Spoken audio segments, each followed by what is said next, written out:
देव मिनालिया जी, मिनारिया जी, राधे राधे महाराज जी। महाराज जी, कुछ लोग साधु संतों को और धर्म को गलत बोलते हैं, तो महाराज जी ऐसे में बुरा लगता है तो उनको जवाब देना चाहिए या क्या करना चाहिए? कान में अंगुली डाल के चल देना चाहिए। जवाब देने से कोई फल नहीं मिलेगा, वो सुधरने वाले नहीं है। बातुल भूत विवश मतवारे, ते नहीं बोले ही बचन विचारे, जिनकर कहा सुनी नहीं काना। संत शंभु श्री पद अपवादा, कहीं सुनी तहाँ असमर्यादा। काटी जीव तास जो बसाई, श्रवण मुंद न तो चले पर आई। कोई भगवान शंकर की, भगवान हरि की, संत की, गुरु की निंदा कर रहा हो तो ताकत हो तो उसकी जबान बंद कर देनी चाहिए, नहीं तो कान में अंगुली डालकर वहां से चल देना चाहिए। तो मुझे लगता है लड़ाई झगड़ा करने से अच्छा है कान में अंगुली डालकर चल देना। जिस सभा में, जिस मित्रों के पास बैठने में संत निंदा हो रही हो, कान में अंगुली डाल के चल दो। संत, हम मानते हैं इस बात को कि ये वेश ऐसा है कि इस वेश में जो नहीं आचरण कर पाते हैं वो लोग भी छुपे हुए हैं।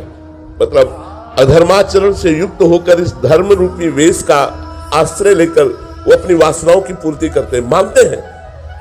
पर अगर नकली नोट होता है तो असली नोट भी होता है। ऐसा नहीं है कि नकली नोट बिना असली के बन जाए, असली की ही नकल होती है। तो अगर नकल है तो कोई असल है, अगर असल में है तो हम सब संतों की निंदा नहीं कर सकते। हमें चाहिए कि जहां संत निंदा हो रही हो, भगवंत की निंदा हो रही हो, वहां से अपने को हटा लेना चाहिए, नहीं तो हमारे भी सुकृत नष्ट हो जाएंगे। भक्तन निंदा अति बुरी, भूल करे जिन कोय, किए सुकृत बहुजन्म के छिन में डाले खोए। भक्तों की निंदा सुनना और भक्तों की निंदा करना, ये बहुत जन्मों के सुकृतों का एक साथ नाश हो जाना है। साधु अवज्ञा तुरंत भवानी, कर कल्याण अखिल कहानी। अखिल कल्याण करने वाले पुण्य पुंजों का नाश तत्काल हो जाता है जब कोई संत निंदा करता है, वैष्णव अपराध कर। और किसी पाप में इतनी दम नहीं, और कोई पाप बन जाएगा उसका प्रायश्चित है नाम संकीर्तन, नाम जप। लेकिन संत अपराध बन जाए तो नाम जप होगा ही नहीं, नाम कीर्तन होगा ही नहीं, और नाम कीर्तन से नहीं होने वाला जब तक उस संत के प्रति हम क्षमा याचना न कर लेंगे। तो हमें चाहिए कि जो लोग माया के द्वारा ग्रसित हैं वो बेचारे हैं। जैसे पागल लोग रोड में कुछ बोलते हैं तो हम लोग ध्यान नहीं देते कि पागल है, ऐसे वो माया के पागल लोग हैं जो भगवान के प्रेमी महात्माओं की निंदा करते हैं, भगवान की निंदा करते हैं। ऐसे लोगों की बातें ही नहीं सुननी चाहिए, वो कोई भी हो। तजिए ताहि कोटि बैरी सम यद्यपि परम स्नेही, जाके प्रिय न राम भय देही।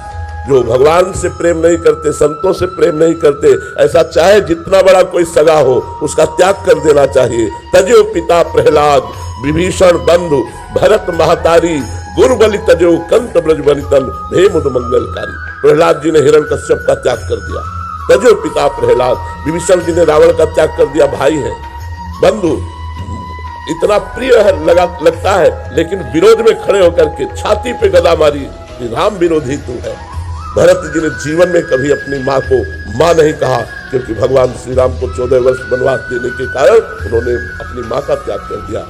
भगवान वामन को भूमि दान के समय रोका गुरुदेव शुक्राचार्य जी ने, तो आज्ञा का उल्लंघन करके, गुरु आज्ञा का उल्लंघन, गुरु को त्याग करके उन्होंने भगवान को संकल्प किया 3 पग भूमि दान का। गुरु बलि तजो कंत ब्रज बलितन, ब्रजवासिनी गोपियों ने अपने पतियों का त्याग करके परम पति भगवान श्री कृष्ण का भजन किया। बोले भे मुद मंगलकारी, ये मंगल में स्वयं और दूसरों का मंगल करने वाले हो गए। इसलिए तो जहां भगवान और भक्ति की निंदा वहां से हट जाना चाहिए, नहीं तो अपनी प्रवीणता के द्वारा उसकी जबान बंद करनी चाहिए। उसकी काटी जीव तास जो बसाई, श्रवण मुंद न तो चले पर आई। तो हम विरोध तो नहीं करेंगे, लड़ाई झगड़ा करना संतों का या भक्तों का कार्य नहीं होता। कान में अंगुली डाली चल दिया, तुम भोगो, तुम्हारा कर्म ही तुम्हें दंड देगा।